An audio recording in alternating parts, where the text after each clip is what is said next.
Բարձր տեխնոլոգիաների ոլորտի տնտեսվարողները կստանան պետական աջակցություն 3 ուղղություններով՝ աշխատանքային միգրանտներ ներգրավելիս, նոր կադրեր ընդունելիս եւ մասնագիտական վերապատրաստումներ անցկացնելիս։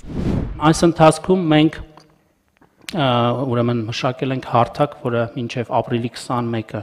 մենք կհրապարակենք։ Ապրիլի 21-ից մինչև մայիսի 20-ը ընկած ժամանակահատվածը տնտեսվարող սուբյեկտները, ընկերությունների տնօրենները կամ նրանց կողմից լիազորված անձինք, որոնք ԲՊՌ-ում գրանցված են, ԵՍՄ համակարգի միջոցով կնույնականացվեն եւ այս հարթակի միջոցով կդիմեն ընդամենը մեկ կոճակ սեղմելով կդիմեն այդ հարթակին պետական աջակցության ծրագրերից օգտվելու։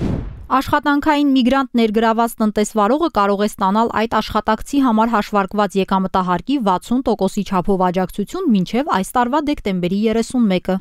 Հունվարի 1-ից սկսած, բայց տարածվում է նաև այն աշխատանքային միգրանտների վրա, որոնք 2022 թվականի մարտի 1-ից տեղափոխվել են Հայաստան ու ներգրավված են այս ոլորտում։ Սա արվել է նաև այն պատճառով, որ 2022 թվականի մարտի 1-ից սկսած մեծ հոսք ենք ունեցել հենց տեխնոլոգիական ոլորտի ընկերություններ միգրանտների եւ տարբեր ծրագրերով մենք փորձել ենք այդ ներուժը պահել Հայաստանում։ Աջակցությունը կտրվի յուրաքանչյուր եռամսյակի ավարտին, հուլիսից համակարգը կդառնա ինքնաշխատ։ Պետական եկամուտների կոմիտեի աշխատակիցներն այլևս չեն ստուգի դիմումները, ինչն էլ կարագացնի գործընթացը։ Աշխատանքային միգրանտ ներգրավելիս ընկերությունը կարող է դիմել թե առաջին, թե երկրորդ ուղղությամբ աջակցության համար։ Աշխատանքային միգրանտը եկել է եւ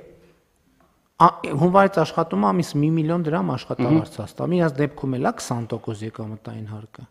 20% 600,000 եկամտային հարկ է վճարել 3 ամսվա ընթացքում։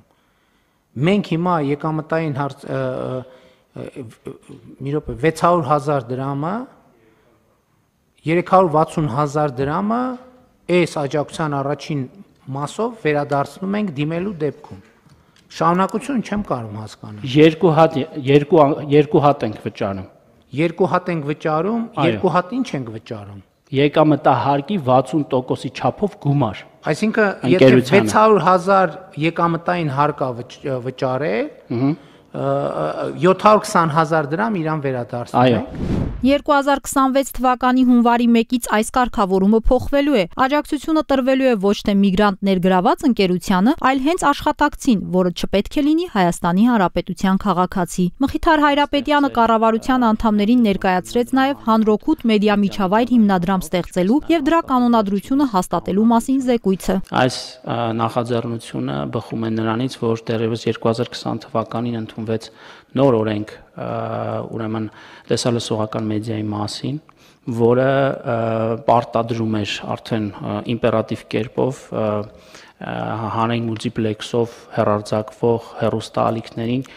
առնվազն 20%-ը եթերի ապահովել հանրօգուտ կոնտենտով։ Սա ասելով բնականաբար մենք նախ եւ առաջ նկատի ունենք նաեւ հաշվի առնելով միջազգային փորձը կրթական, գիտական, մշակութային, սպորտային, սոցիալական բովանդակությամբ այն կոնտենտը, որը կամ չի կարողանում կոմերցիոն ուրեմն գործիքներից օգտվելով գումար գեներացնել կամ շատ բարդ է։ Այս հիմնադրամը կաջակցի հանրային մուլտիպլեքսի տարածքում ուսուցողական բովանդակության ստեղծմանը, քանի որ այս տեսակ կոնտենտն այնքան էլ գրավիչ չէ վաճառքի տեսանկյունից։ Նախարար Հայրապետյանը հույս հայտնեց, որ հիմնադրամի տված դրամաշնորհները կկարողանան փոխել եթերի որակը։ Իսկ մենք որևէ ձևով հետաքրքրվելու ենք կամ մեզ համար նշանակություն կամ հիմնադրամի համար նշանակություն ունենալու է այդ կոնտենտը նայող կա թե չկա։ Բնականաբար այո, իհարկե սա կանոնադրությամբ ֆիքսված չէ, այլ խորհուրդն է, որ պետք է սրանք ընդհանցակարգային հարցեր են, որ հիմնադրամի խորհուրդը պետք է հաստատի, սահմանի, սակայն մյուս կողմից շատ կարևոր արձանագրում կա, որ ընդհանրապես աշխարհում երբ մենք խոսում ենք հանրօգուտ կոնտենտի մասին, այդտեղ առաջնայինը ռեյտինգը չէ, որովհետև որպես կանոն հանրության համար, պետության համար չափազանց կարևոր է ոչ թե դուրս գալ պոպուլյարությունից ելնելով, օրինակ տարատեսակ սերիալներ, որ կարող են միլիոնավոր դիտումներ ունենալ, այլ պետական նարատիվների տեսանկյունից պետության համար առաջնահերթ համարվող բովանդակության, թեմատիկ բովանդակությամբ սնուցել հեռուստադիտողին։ Կներեք, համաձայն չեմ ձեզ հետ, որ բանի այդ հանրօթքու դուք նշեցիք գիտական։ Այսօր բանում YouTube-ում գիտական բովանդակությամբ նյութեր կան, միլիոնավոր դիտումներ ունեն։